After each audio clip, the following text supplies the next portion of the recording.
അപ്പം ഇക്കാര്യത്തിൽ എന്തായാലും ഒരു സംയമനം പാലിക്കുന്നതാണ് എല്ലാവർക്കും നല്ലത് എന്ന് പറയാം. മാത്രമല്ല സൈഫനീസ്, ഒരുപാട് പേരുടെ കമൻറ്റിൽ ഞാൻ കാണുന്നു, നല്ല വസ്ത്രം ഇട്ടുകൊണ്ട് പോയിരുന്നെങ്കിൽ ഇങ്ങനെയൊക്കെ പറയുമായിരുന്നു എന്ന തരത്തിലാണ്.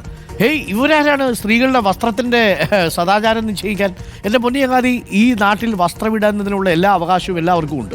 അവർ ഏത് തരത്തിലുള്ള വസ്ത്രം ധരിക്കണം എന്ന് അവരാണ് തീരുമാനിക്കുക. പക്ഷേ അതിൻ്റെ പേരിൽ അങ്ങ് കയറി അധിക്ഷേപിച്ചേക്കാം എന്ന് കരുതിയാൽ ഇതേപോലെ ജയിലിൽ പോയി ഇരിക്കേണ്ടി വരും. ഇപ്പോൾ പിന്നെ ഗോതമ്പുണ്ട ഇല്ലാത്തതുകൊണ്ട് അത്യാവശ്യം ചപ്പാത്തിയൊക്കെ കൊണ്ട് അഡ്ജസ്റ്റ് ചെയ്യേണ്ടി വരും എന്ന് മാത്രം. നമുക്ക് തൽക്കാലം അവിടെ നിർത്താം. എന്തായാലും ഇന്നിപ്പോൾ 11 മണിയോടുകൂടി കോടതിയിൽ ഹാജരാക്കാനാണ് തീരുമാനം. 2 തവണ വൈദ്യപരിശോധന നടത്തിയല്ലേ സൈഫുന്നീസ?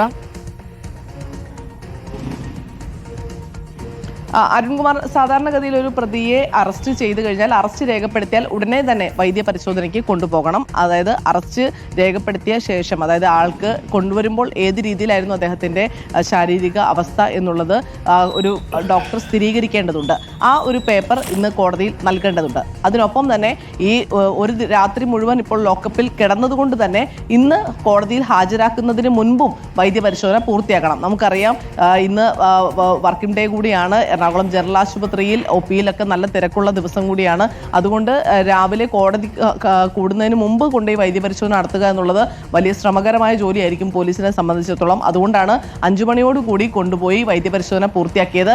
ഇനി കോടതിയിൽ എത്തുമ്പോൾ തനിക്ക് ഏതെങ്കിലും രീതിയിൽ മർദ്ദനമേറ്റു എന്നെങ്കിലും ബോബി ചെമ്മണ്ണൂർ പറഞ്ഞാൽ അതിനെ പ്രതിരോധിക്കാനുള്ള പോലീസിന് മുൻപിലുള്ള രേഖയാണ് ഈ വൈദ്യപരിശോധന റിപ്പോർട്ട്. അതുകൊണ്ടാണ് ഇന്നലെ രാത്രിയും ഇന്ന് രാവിലെയും വൈദ്യപരിശോധന നടത്തിയത്.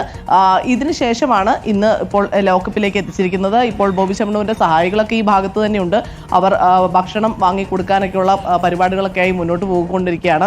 അതിനുശേഷം 11 മണിയോടുകൂടി ബോബി ചെമ്മണ്ണൂരിനെ പുറത്തേക്ക് ഇറക്കി കോടതിയിൽ ഹാജരാക്കുമെന്നാണ് അറിയാൻ സാധിക്കുന്നത്. അതിൽ പഴുതടച്ചുകൊണ്ടുള്ള റിമാൻഡ് റിപ്പോർട്ട് പോലീസ് തയ്യാറാക്കിയിട്ടുണ്ടെന്നാണ് മനസ്സിലാക്കുന്നത്. കാരണം ഈ ഏതെങ്കിലും തരത്തിൽ കസ്റ്റഡിയോ അതല്ലെങ്കിൽ റിമാൻഡിലേക്കോ വിടുക എന്നതാണ് പോലീസിന്റെ ഒരു ലക്ഷ്യം.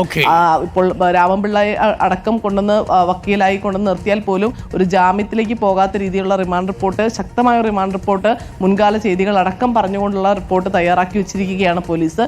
ഇതിന്ന് കോടതിയിൽ സമർപ്പിച്ച് ഈ പ്രതിക്കെതിരായ വാദം ഉന്നയിക്കാനാണ് പ്രോസിക്യൂഷന്റെ തീരുമാനം. Arunkumar. Okay, thank you Saifunnisa.